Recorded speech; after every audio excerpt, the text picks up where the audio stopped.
But really the biggest shift in a lot of guys who just get girls and understand girls is that they just turn their brain off, right? They don't think about it. Yeah. If I'm out with friends, I don't really think about, okay, who's going to approach this 3-set here? It's more of, how can I make these girls laugh by making myself laugh? That's what's going through my head.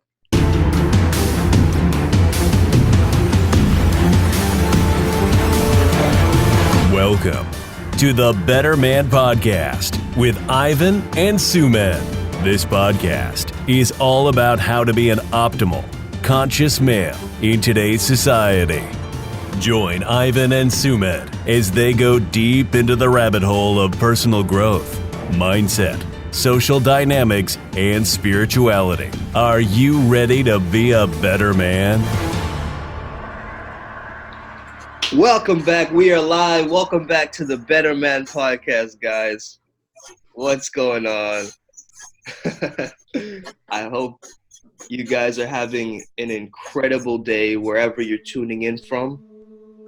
Ivan, what are you doing over there, man, on the other side of the world? I'm doing the visual effects to what you're saying. I see what you're saying. Okay. The animated version.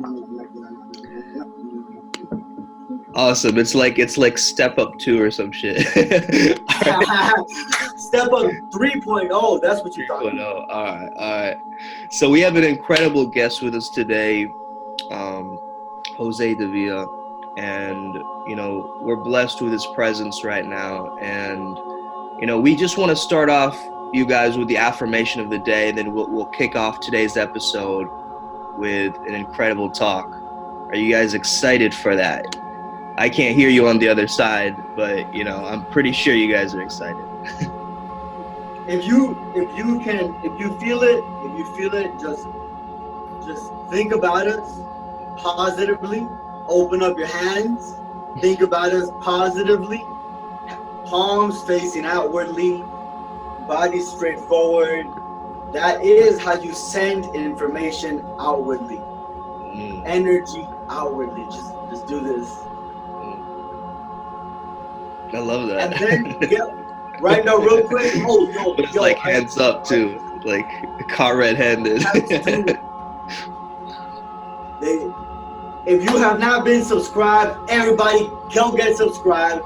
If you are listening on other social music platforms, social music. Yeah, there's so many weird podcast things out there. Like there's ones that I discover each day that I don't even know that I'm on, like Podbean and like weird ones like that. So yeah, if anybody's listening on like Podcast Monkey or some shit, like feel free to subscribe. All right, what's the affirmation, man? You want to kick it off? Okay, so instead of an affirmation, I want to do an intention. All right, that's cool. An intention. What is the direction? What is just the angle at which the scope of our mind is going to be lasered onto? Okay.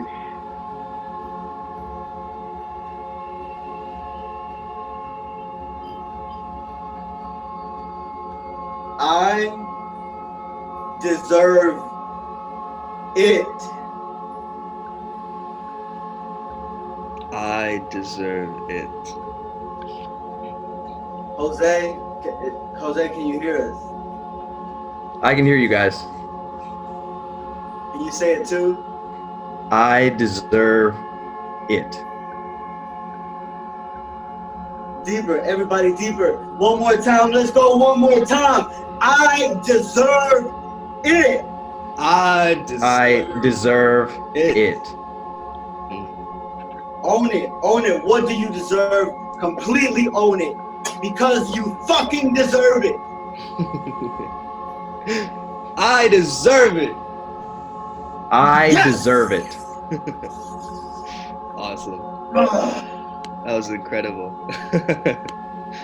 I gotta be a priest. I gotta be a priest. Man, you do, Father Ivan. And you know what? Like, like people, I love the way that you said I deserve it, because people can like replace the it in their minds to whatever they deserve, right? And it's like it gives them that power. Whew. All right, let's get started. I'm already pumped. Okay, so we have an amazing dating coach that helps financial professionals develop the skills to find the women of their dreams, even around their busy schedules. We have Jose Davia. How's it going, brother? Samed, Ivan, glad to be here. Glad to be here. Appreciate you guys having me. Appreciate you, man. All right, so tell us a little bit about how you got into this journey, man. Like, what got you into finally, taking what you had in the past and sort of, transforming and coming out on the other side, I guess you could say. Like, what did it take? I gotta say, it took everything. Mm. Absolutely everything. I don't think if you had asked me 10 years ago what I would have ended up doing in 2020, it would have been doing dating coaching at all. 10 years ago, I remember I was in my adolescence phase, and during my adolescence, I was absolute just bottom of the barrel with women. I could not talk to them. I questioned myself as to what it was that I was bringing to the table as a guy. I got friend zoned. I remember I went on maybe 2 dates in high school. The one date wasn't even a real date, and the other date, I remember at the end, I was so nervous that I asked my date if I could kiss her, and I couldn't even have the balls to actually kiss her on her lips. I went for the cheek. So to say I was bad with women is an understatement, right? So going into university, I decided to step out of my comfort zone, right? I'm from Nashville, so I decided I would go all the way out to the West Coast where I knew not a soul, to university. Arizona State at the time was #1 party school, and I thought 80,000 students, if you can't date one girl out of 80,000 students, you are just fucked. And I remember I failed at that mission my first semester. I was so bad at talking to women that I couldn't look past my dorm. The girl across the hall from me was the girl I fell for. It made no sense. It's difficult to comprehend how much scarcity I was in at the time. But I remember that relationship in air quotes, falling apart, and I just had nothing left. So I reached out to a friend of mine who was crushing it with women, who was super masculine, and I asked him, I'm like, look, how do you do it? And I was humble. I was like, look, I don't know anything. Help me out here. And super grateful for him, because he reached out to me and he was like, hey, start doing these things, and the rest is history, right? Ever since then, I've just been addicted to bettering myself as a man and showing women what men could be like, especially in these days. Yeah, totally, man. Awesome. Yeah, these days it's really tough to find guys that are really just on their path and purpose. Yeah, I have noticed that. Bro, today I got pissed at somebody, because they said to me, they're like, hey man, can I ask you a question? And I was like, okay. And then they were like, can you get me a coffee? And I was like, okay. So I'm over here thinking, what's gonna be the return of investment to the consciousness of him and the consciousness of the universe?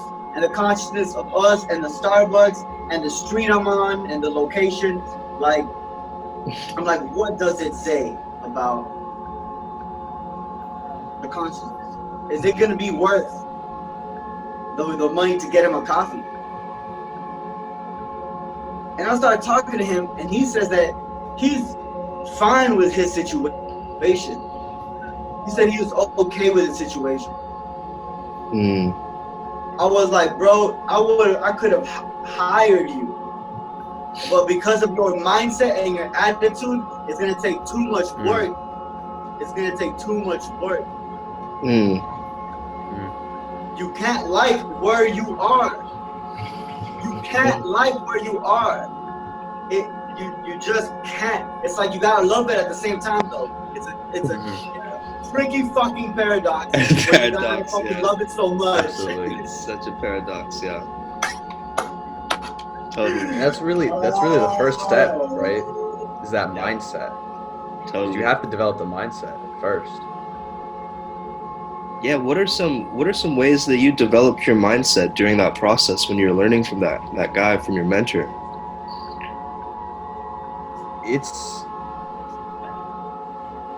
It's really easy to point in hindsight, right? At the time, I really didn't understand what it was that I was going through, but sort of along the lines of what Ivan was saying is that your mindset has to be ready for growth, right?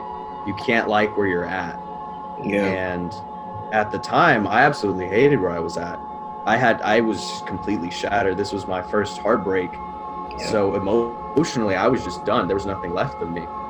So that coming from that point of nothingness and humility, you're ready for new lessons, right? Because your ego is shattered. You no longer are thinking, okay, this jock over here, for example, is getting all the girls, and your ego is subconsciously hating on this guy because you're just jealous of him. And that's the way my mindset was. I was always jealous of the athletes and these popular kids at school who would get all of these women and their attention, but I never really opened my mind up to learning from them because I was jealous, right? So the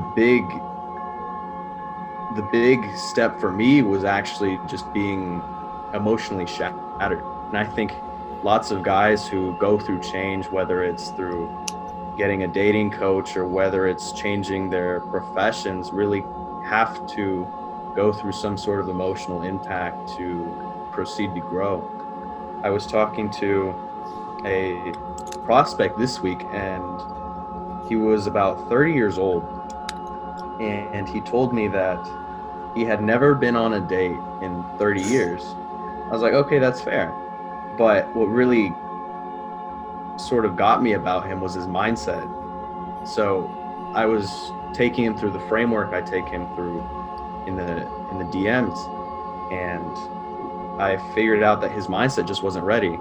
So I try to dig at it a little more, try to figure out why it is. But he tells me, he's like, look, I got to work on myself, in air quotes. What does that mean, work on yourself? Like we're literally working on you right now. Yeah. But this guy was like, no, I got to work on myself. Girls don't like people who are fat. Thought he was fat. I'm like, well, there are guys that I know who are crushing it who are more than overweight. But it's really the mindset, right? He was like, look, I can wait a while. I can wait a few years to get a date. And it's really that mindset, right? You just have to be in a mode of growth all the time. Never assume that you're done, because once you assume you're done with your growth, then you no longer can learn from people, right? Yeah. It's very true, man. I'm taking like notes from like ideas that I'm struck with. What ideas you got? You want to see this one? What does it take? Everything.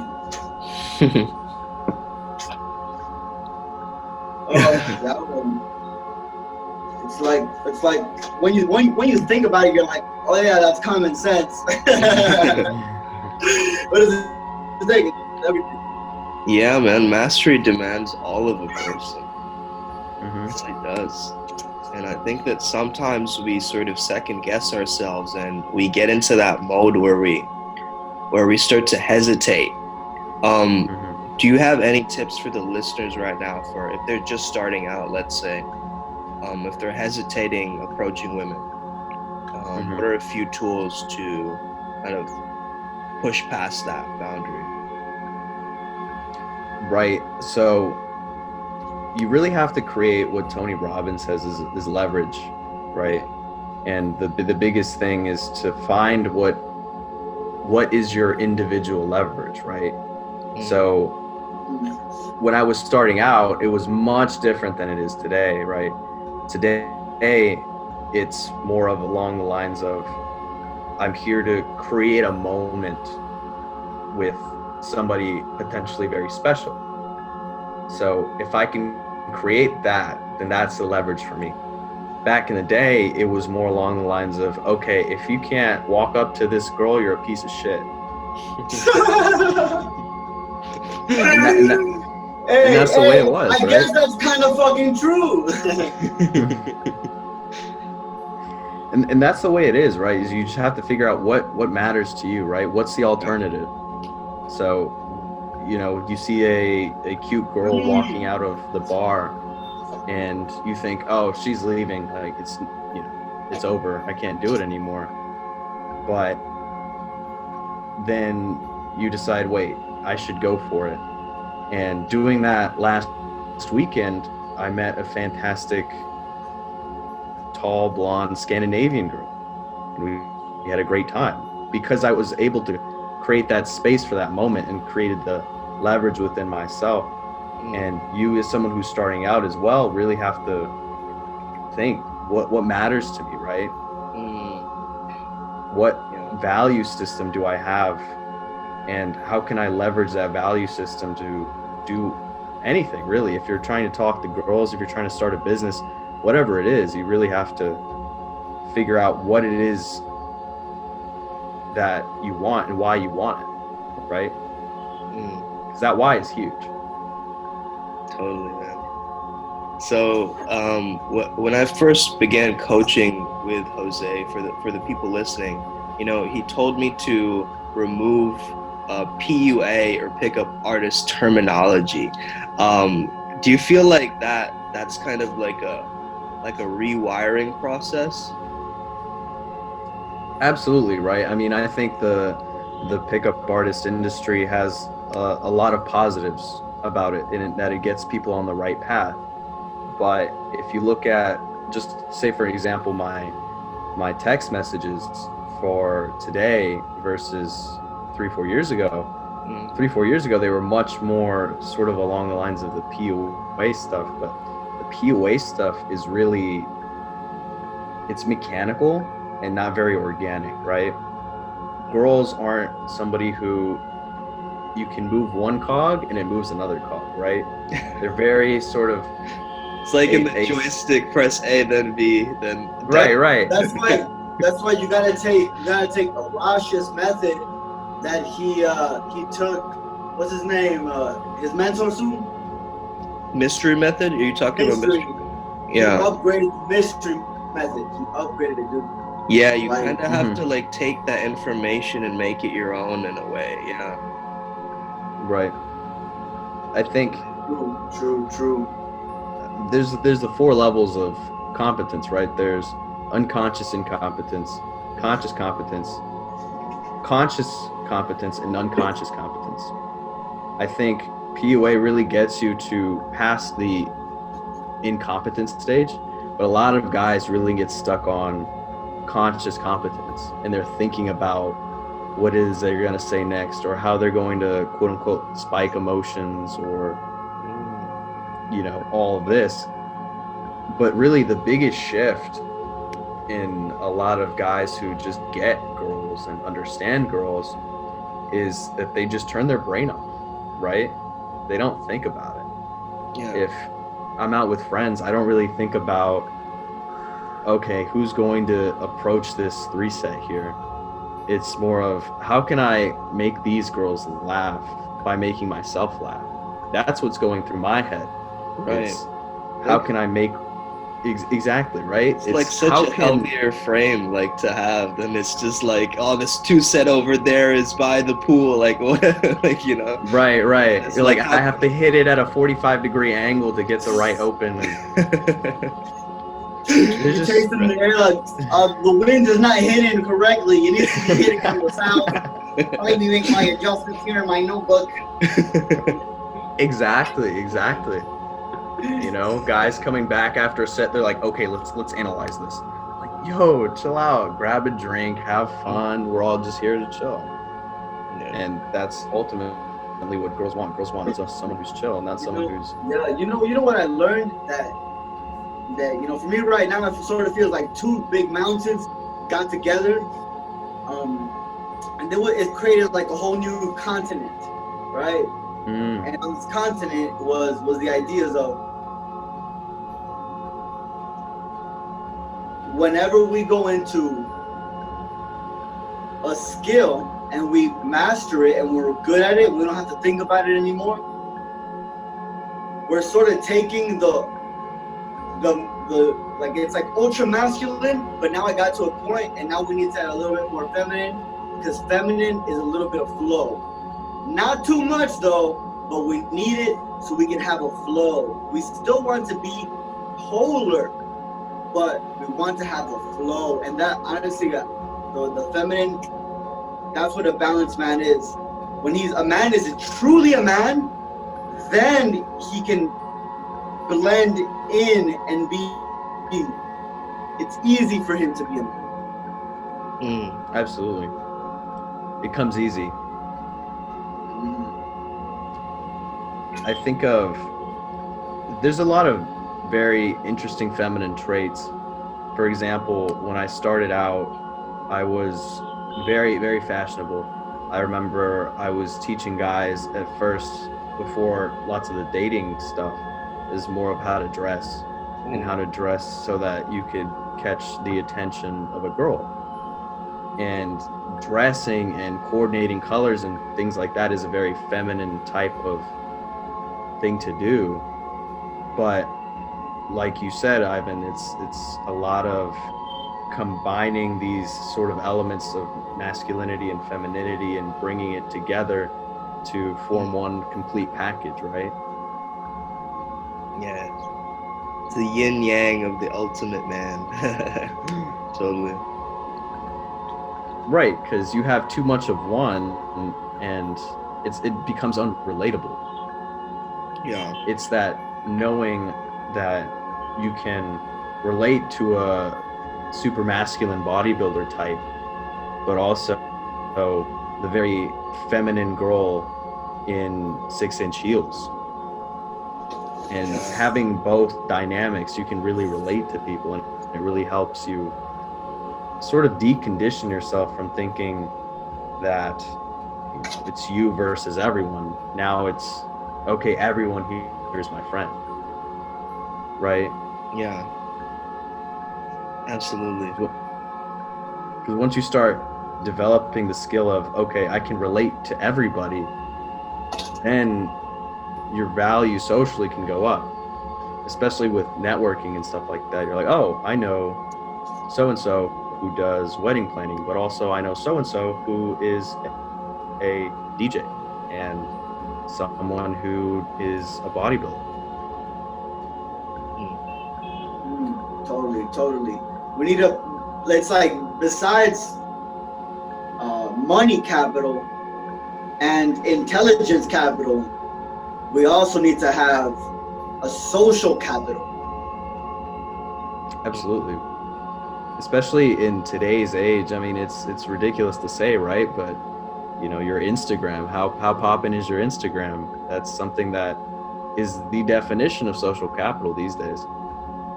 You gotta make sure it stays updated, as ridiculous as that sounds, right? It's just uploading a photo just to upload.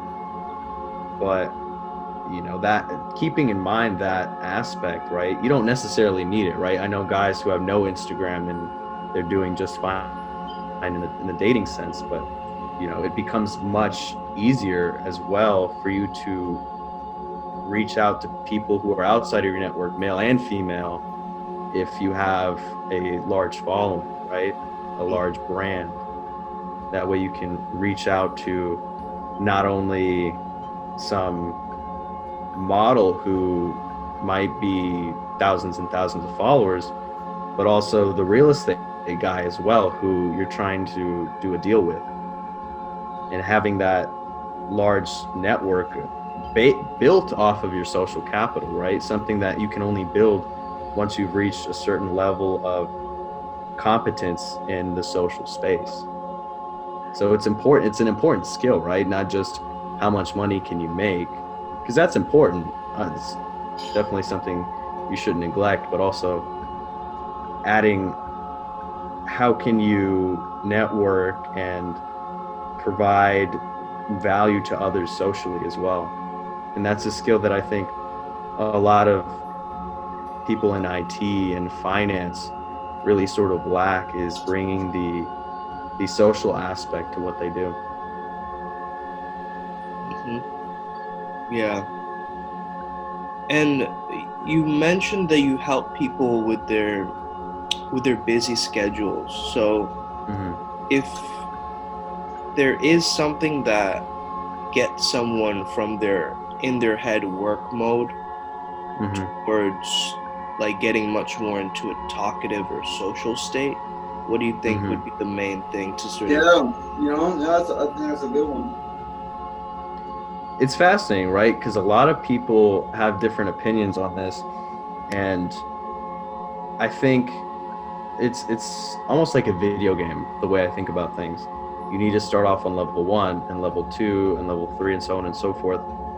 I think something that is important for, let's say, a quant analyst who has near zero social ability, is for him just to put themselves out there at first, right? So that would be some sort of, going out to the bar and just hanging out. That would be step 1, right? Step 2 would be talking to people. You might need some alcohol for that. Don't need it, don't fear it, is the way I think about it. So you start to socially lubricate yourself. That's what alcohol is. It's a social lubricant. Dependence is bad, but lubricating yourself to talk is a good thing. And just doing that sort of on your off time, right? Let's say you're walking to the subway, you can say hi to somebody there, and that's a step above going to the bar with alcohol, right? Because now you don't have any alcohol in your system. So it's really just doing it passively. And that's something that you could do as well, especially if you're on a busy schedule. You can do Tinder or Bumble as well. I would not recommend to doing that on a full-time basis, because the way I think about online dating is it's you presenting yourself as a mannequin, right, at the store. So someone walks by it, they decide, I don't want to buy it. Some people walk by it and they're like, oh, that looks fantastic, so they go in and buy it, right? Except these are people. But online dating, really, for a guy, it's a feminine thing to do, right? Guys don't put themselves on displays and say, come and buy me, right? Like, you're not supposed to do that as a guy. What you're supposed to do as a guy is you're not even supposed to be on the stand in the first place. You're supposed to go out and do your own thing, right? That's what a lot of these quant analysts are doing. They're out there chasing their dreams, and then women come as a result. The way they bring me in, because the women part is lacking. But them going out and being on their path and purpose is something that they do the best in the world at. But relying solely on this online thing and putting yourself as a mannequin, a display, is a very sort of feminine trait, right? Someone to, look up and admire at. But that's not something you should be doing on a full-time basis, which is why I recommend as well going to the bars or saying hi on your way to work, or, just meeting people wherever, at a restaurant, at the bar, playing golf. Yeah, I think that, definitely there's an element of serious mindset. Like I noticed once when I was out with Ivan, at least, like I was getting so in my head with this girl, right? And then he just Hmm. whispered in my ear, just play. And that was just like, it changed the whole Yeah, energy. bro. Yeah, So, bro. so do you think that the element of like not taking Embarrassed me, yourself bro. You embarrassed me that day, bro. You embarrassed me that day. um, If I so were you, I would have whipped my dick out and pissed on that bitch, bro. and so essentially, um, do you think that being able to just like joke around is a great value for people who are maybe a bit more technical or logical in their mindset? Absolutely, right? I think joking is something that is, you know, I think of when I think of jokes, I think of my dad. Mm, My dad mm. is someone who always made double entendres, right? So let's say my mom is putting chicken in the oven and he'll say something snide along the lines of, "Do you want me to put it in?" And he's talking about two different things, but that's the humor I grew up around. So sort of the joking thing is a very sharing fun and sharing your energy is definitely a very masculine trait that I encourage lots of guys to develop is how do you share something that is fun to you to others, right? And some guys really struggle with, Mm, I don't know what's funny to me. And yeah. one thing I recommend a lot is go to Netflix and just go through the comedies. See what's funny to you, stand up, and just watch 5-10 minutes of a stand up comic and see, okay, is this funny or not? No, next. And see what sticks with you, right?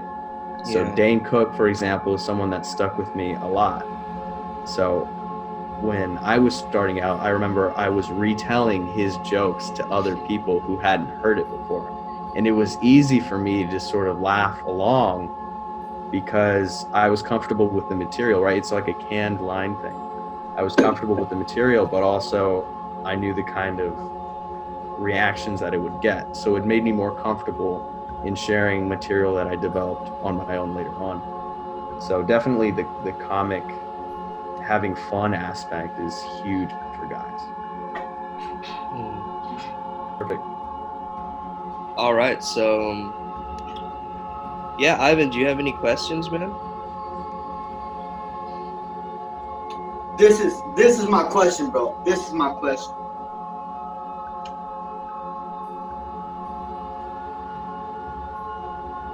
What do you feel is the connection between sex and consciousness? Hmm. I know that's Could a big you question. That's I know a it's a could deep big you sort question, of bro. go into what consciousness is? I'm a little confused. It's a huge question. I think he's referring to the Is it levels too of big? consciousness. Is it too big though? Is the question too big? Okay. Hmm. I'm just a bit confused too. I'm just a bit confused too. That's Right. why I'm asking. Is do you know what consciousness is? It's the being awake, aware, sort of understanding what's going on in your body.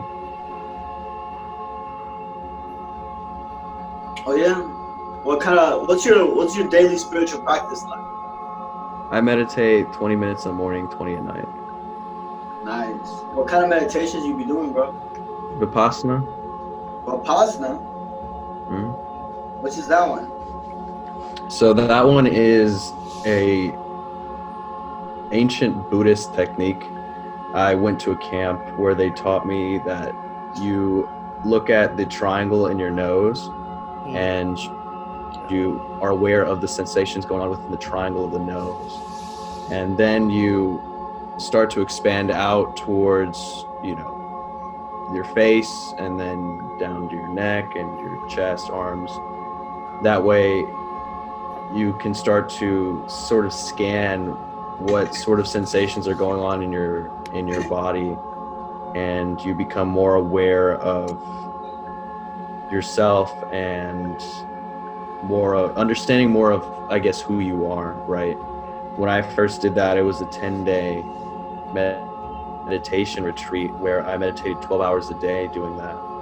I had no electronics, couldn't talk to anybody. It was a really great experience, but it really shattered my current version of self, and it rebuilt it with a new foundation of things that I had learned over the years, right? So I had what I call a shitty foundation that was, me not good with girls, me shy, but I put all these skills on top.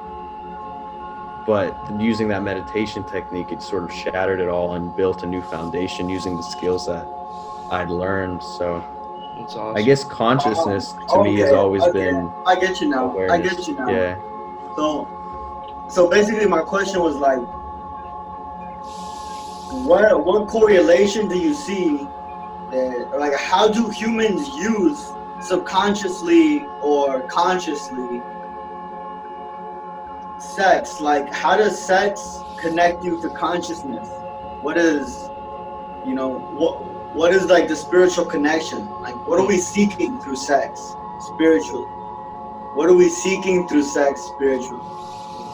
Got you. I've always looked at things from I was a nerd growing up, so whenever I look at the world, I look at it from a scientific point of view. So when I break things down in my head, humans have always been after two things, and that's survival and reproduction, right? So in my head, any decision that's made by somebody is pursuing one or two of those goals, right? So let's say you want to start a business that is chasing the survival aspect of survival and reproduction. Let's say you want to beef up your Instagram profile. The reason you do that would be to increase your chances of reproduction. So when we do anything, it's for one of those two reasons. And when we actually get down to brass tacks, it's to reproduce, right? I think it's a little interesting though when we get down to the actual reproduction part, because that act of reproducing really creates these chemicals in your brain that really connect you to the other person as well, and you really like oxytocin and stuff. Oxytocin, serotonin, and it really connects you with the other person and helps to bond you with that person. So in terms of consciousness, I think it really is just actually a phase where your brain is just off. I mean, unless you're trying to think of baseball statistics so you last longer. But I think that's, one of the only times where you're just really not thinking and you're at your most primal, I think. The same with any form of, immediate survival. I'm thinking, times that I've been, at gunpoint, or times where I've almost died in a car accident. You're not really thinking, you're just thinking, how do I continue to survive? And I think that's really when you're at your most human and your most vulnerable, is, reproducing. Because essentially, if you're thinking back in caveman times, we're not really supposed to be having sex for 45 minutes. Because you're in the middle of the jungle where a lion could potentially come up and kill you. So you are literally exposing yourself and being vulnerable with someone, and you're sharing that moment, right? So that's why we can do it really fast. That's why men can go really fast. Dang. That's exactly why. That's exactly why guys last 12 seconds. Because if you get your seed in, that's all that matters biologically.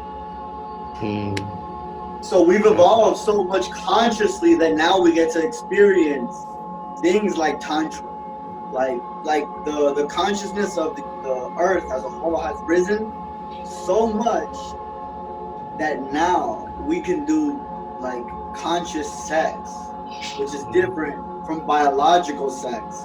And I think that's where I get, I mean, a big portion of my problem with women, and it comes from that, where it's like my biology going against my consciousness. Right. Yeah, and it's something you aren't alone in, right? A lot of guys have sort of that struggle. I know a friend of mine, he's got the opposite problem. He can't finish at all, versus some guys they finish in 2 seconds. So it's always this struggle. Fuck his jeans, bro. Nah. I love you, whoever you are out there. I'm praying for your penis. I'm praying for the flow of your sacral chakra. Right. Oh man. All right. R.I.P. that guy. Rest in pussy. No way. Oh man. Excellent. Ivan's on a roll right now. He is. I can definitely know which comedians he's into. Okay. I have a question. I have a question about like this idea of alpha male. Mm-hmm. And so essentially there's this thing in the PUA terminology called amogging, right? Mm.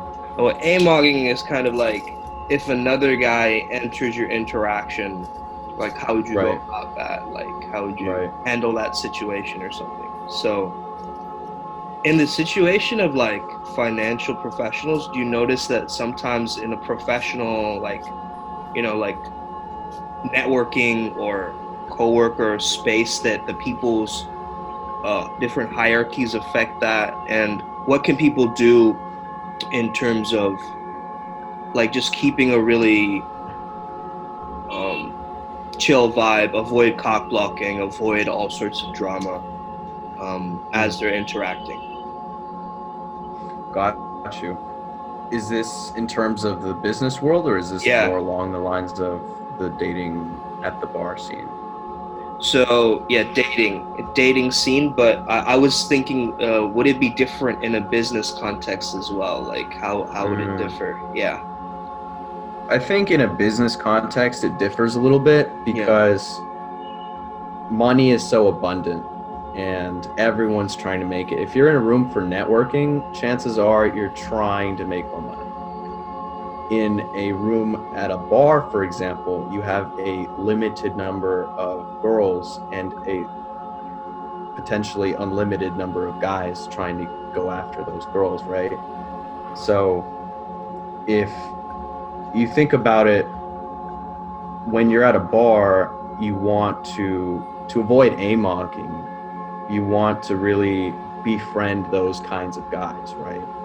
You want to make sure that they're on your side and that you guys are bros, so that you can avoid a situation of fight breaking out or someone throwing a drink or someone yelling. So you really want to befriend. And when it's like, when it's, you know that it's going to be a mature situation. Right, because you would set the immature. Right, but you would set the frame from the beginning, right? You would set boundaries. You're like, okay, I won't deal with that. And most people would fall into that frame if they have a weak frame. So most guys who are yelling, their chances are they're more insecure. So if you just have your frame, hold your frame, then they'll fall into that. In a business role, you want to, I mean, it's the same deal, right? You want to be friends with everyone, and you actually want to be the guy who connects other people as well. Because let's say I connect you with someone who is big into the real estate and you're trying to do a real estate deal. I will always be that guy who connected both of you guys so that you could make that real estate deal happen. So that automatically gives me more social capital to ask you for a favor later on, or to ask you for a recommendation, or to ask you to network with me with someone. So you really have to think about what everyone's end goal is in mind. So in a business context, they want to make more money. How can you help that happen? And if you can help that happen, then you automatically get put in good graces. In a bar, people really, most of the time, they're thinking, I don't want to look like an idiot. If you can relate to them and make them feel like they're not an idiot and that they're just your bro, then you avoid all kinds of conflict in that sense. And then, because they're your friends, they're not going to get mad that you rolled up on a cute girl and she's attracted to you, because they're already your friends. Set the frame of that you're their friend from the beginning. Yeah, it's like that's what I was saying in my new book. But something I'm gonna have to add to it right now is that we gotta create the frame bigger than their frame, right? Your frame has to be bigger than their frame naturally, right? That just means your perspective has to be higher than theirs. By raising your consciousness, you're able to dominate the situation, but like not without force, without trying. People will give you the attention and the power. Right. Because you have other people's interest in mind, not just yours as well. Absolutely. It's easier to do it with ease. Just do it the easy way. Just do it the easy way.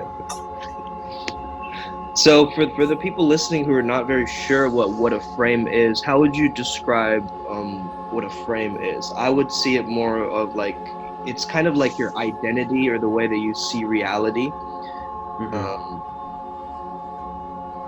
But it can differ, in different situations. So how would you describe what a frame is? Right. So textbook, the definition of a frame, the world is complex. So the way you understand the world is through a frame. A frame makes decision making simpler. So if you choose to adopt a frame that, let's say, for example, you're the most confident person in the room, you are going to textbook ignore things that do not support that frame and pay attention to things that support that frame. So if you're trying to rewire your brain into a man who is of confidence, then you would be a lot better to adopt a frame that supports that idea that you're trying to adopt, rather than thinking, oh, someone ignored me, therefore I need to drop in confidence. But if you think, oh, this person is just, crazy or insane to not even pay attention to me, then that supports the confident frame, right? So the frame is just a way that, like you said, view the world and simplify how you make or how you view the world. Do you feel like sometimes repetition of a frame is important, like in a specific interaction when, like, let's say something isn't going your way, so basically like stating your intention or what you feel, like if someone is saying, oh, you shouldn't stay at work so late or whatever, and you're just like, no, I prefer to stay at work late or something like that. Like, it depends on your outcome, right? Yeah. Right. So could you sort of elaborate a little more? So let's say that someone's trying to, like, I can't think of any examples, but let's take the work example. So for instance, you value your time and you like to value your time management, and so you like to stay at work, let's say earlier, not late. You like to sort of not stay late at work. So, and somebody's telling you that, you know, you should stay at work later. Why don't you ever do overtime or something like that? So they're like challenging your frame. So what would be a way to sort of handle that? Would it be just repetition? You just stating like, look, this is the way that I value my time, and keep stating that? Or I think the way to address it is think about, and making assumptions is bad. So definitely investigate why they're challenging your frame in the first place, right? Because you don't want to make an assumption, but figure out why they're challenging your frame. Let's say they are trying to make sure that everyone meets a certain quota on time. So you investigate, okay, this person is trying to make sure I hit my quota. Let me show them that I am achieving the objectives that they're challenging me for, and then that their frame just sort of dissolves because they don't need it anymore. They know that you are doing the things that you said you'd do when you signed the work contract or whatever. So it really is figuring out, back to the biological thing, they're trying to increase survival, reproduction. Chances are if it's at work, it's survival. So is their job on the line if you don't hit the quota? Will the boss yell at them if you don't hit the quota? So it's really understanding who you're talking to and framing your decision as hitting their objectives better than their frame. That's cool. So you first have to know what the outcome in mind actually is. Like, for instance, in a certain work interaction, you might have more of a reproduction value, and in another one you might have a mostly survival, I guess, in the business world, right? You get ahead and making sure you're rising up the corporate ladder. But it really is just like Stephen Covey says, you know, he says, seek to understand and be understood. Seek first to understand and then be understood.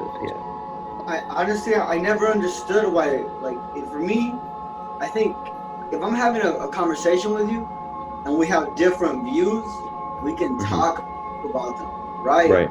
Because I gotta acknowledge that you're a thinking human being that makes rational decisions. So you're also an emotional human being. So it's like I gotta understand where is that connecting to your logic, and then I can talk to you in a way that I can persuade you more. Or maybe you're right. Maybe I'm wrong. Maybe I'm completely wrong. I'm just asking questions because I want to find out how you think.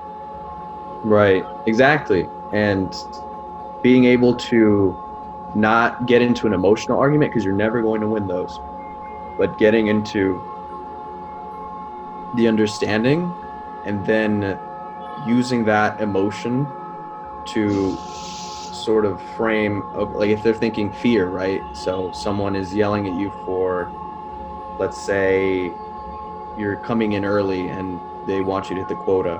That emotion, that's fear, right? Fear that you're not going to hit the thing and you are going to, or cost them their job. So you understand that, and then you logically frame something that can neutralize that emotion. Neutralize, I totally agree with you. So it's really just, dude, it was fucking scary. Like, the door I was downstairs with my brother, and the door just opens right from the garage, and we got somebody came in and was trying to scare us or something, and then we got scared first, and then we just laughed, and then I went to go check, and the door had just opened by itself, right? And I was like, God damn. And my emotions went, motherfucking spirits. Right.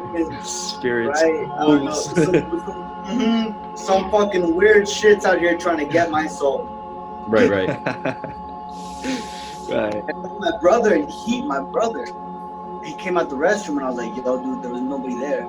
I told him and he got scared too. But then I was like, all right, let's sit, let's pray. And we're in the stairs. And I just sort of shouted like I was gonna fucking find that demon and I was gonna fucking chop it up and eat it and grind it up with my fucking teeth. And then that shut down the emotional side. And then I was able to think logically, yo, it's actually really, really windy. The garage, there's a lot of wind coming into the garage. I can hear it. It probably just like moved a little thingy and then just opened it. I was like, that makes logical sense. Yeah, first we react emotionally and then sort of like the logic takes over. So you sort of like yelled it all out like and then from that point you were like able to use your anytime you have fear, look, this is a trick. You can use this any single time you have fear. Get angry instead at the thing that you fear. You'll have so much more energy. So much more. And then then after that you get to go into the neutral period. But first you have to dominate. Yeah, I like this idea of neutralizing it. I think sometimes we get so overwhelmed or with so many emotions that it's great to come from that neutral standpoint. I want to talk a little bit about escalation. So, especially a lot of guys nowadays, they're like more sort of terrified about the whole, like after the Me Too movement and also just being in this generation of like what is appropriate touch and stuff like that. And then there's a lot of like consent seminars and like sexual harassment seminars, like in workplaces as well. So, there's this kind of overbearing thing in the mind of like, how can I appropriately touch a woman and be able to actually physically escalate towards a sexual encounter with them? So you just gotta feel it, man. You just gotta fucking feel it. That's it. Yeah. You just gotta fucking feel it. That's it. Yeah, but I'm talking about for the guys who have like no idea, like they've never touched any girl, like.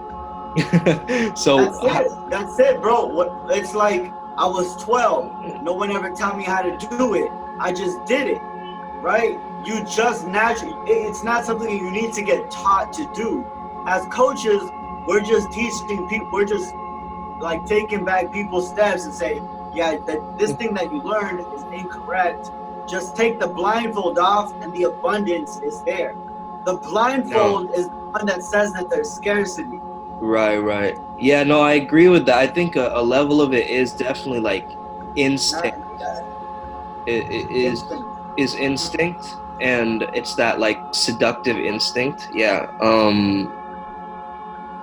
However, there's like, what would you say, Jose, in terms of this topic, like in terms of escalation? Right. I think if that's something that you're trying to get more intimate with a girl, if you're unsure, there are social places to do that, right? And to do that without coming off as creepy, right? There's a guy I know that he's guilty of this all the time. He will walk up to a girl and she'll say hi, and he'll get some very good interaction going with her, and he thinks, oh, it's been 30 seconds. We have a good thing going. I'm going to go and put my arm on her lower back. And that is some of the creepiest things you can do right off the bat. We tell him all the time, we're like, look, man, stop doing this. This is getting such negative vibes going. And he's like, no, bro, it works. Okay, well, you do you. But something a lot more safer. That one as well. I have my own method. Like I see what he's trying to do, but he's missing a few puzzle pieces. Right.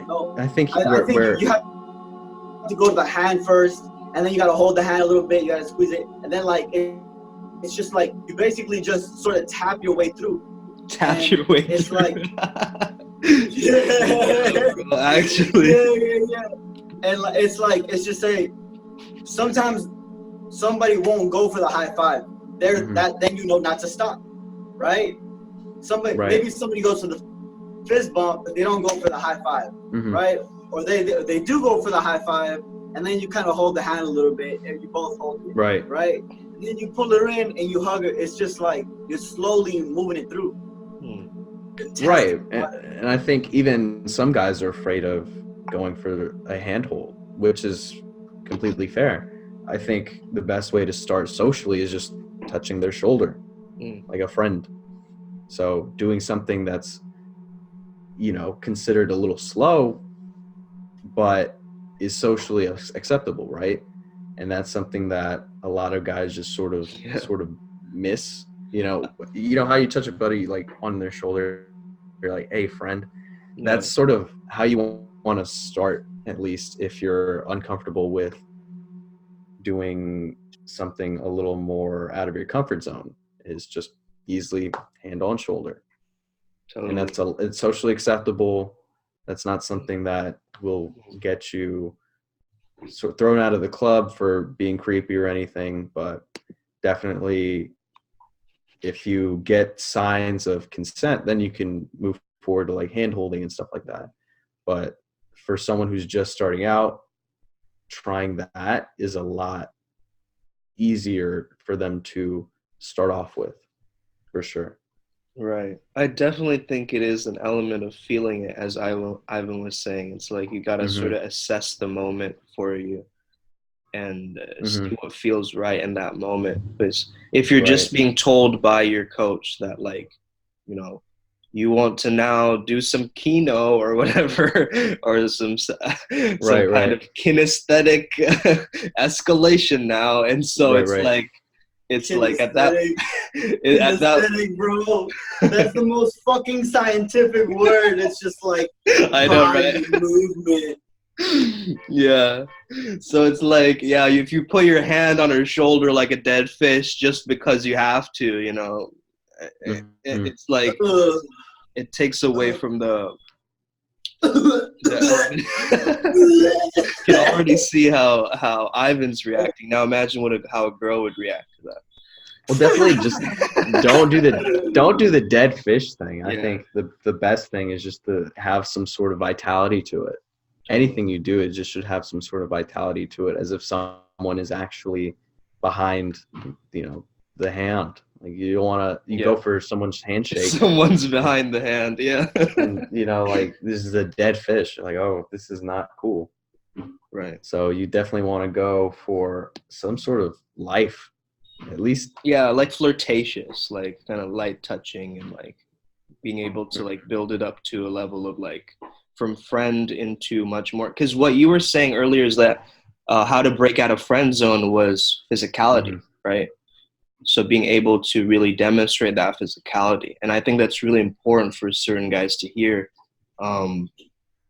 because, like a lot of them are scared of that physicality. But yeah, that's a great place to start, the shoulder. I really like that. Especially, in different contexts, right? If you're at a work function, that's something that's appropriate. If you're at, let's say, a work party, that's a lot more appropriate than going for a spin handshake, Right.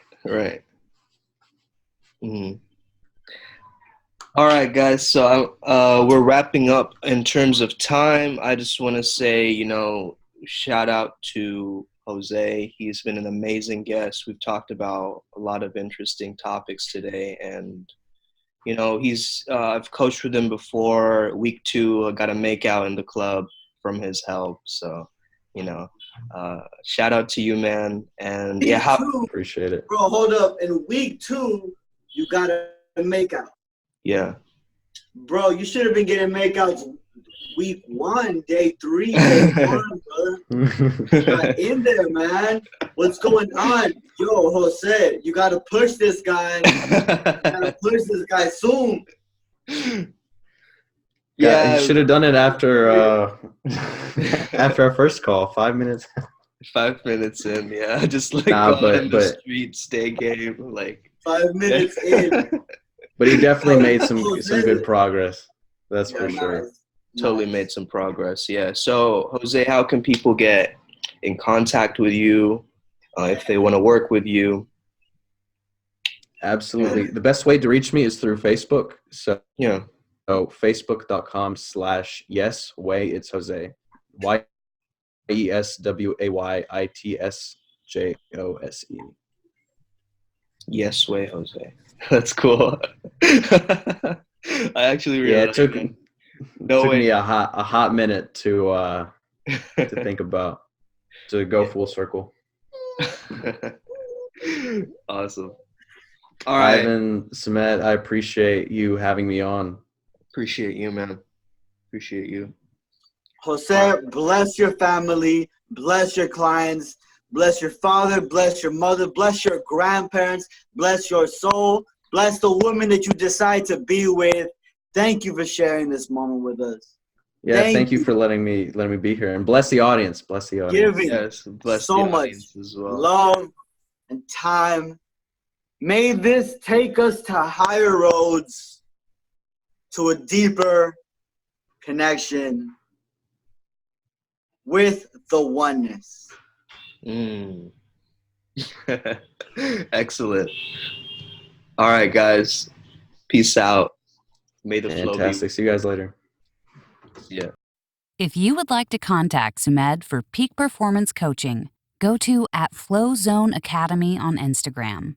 That's FLOZONE Academy. If you would like to connect to your higher self, contact Ivan at odd.resilience. That's ODD.resilience. Also, make sure you follow the Better Man podcast on Instagram. See you next time.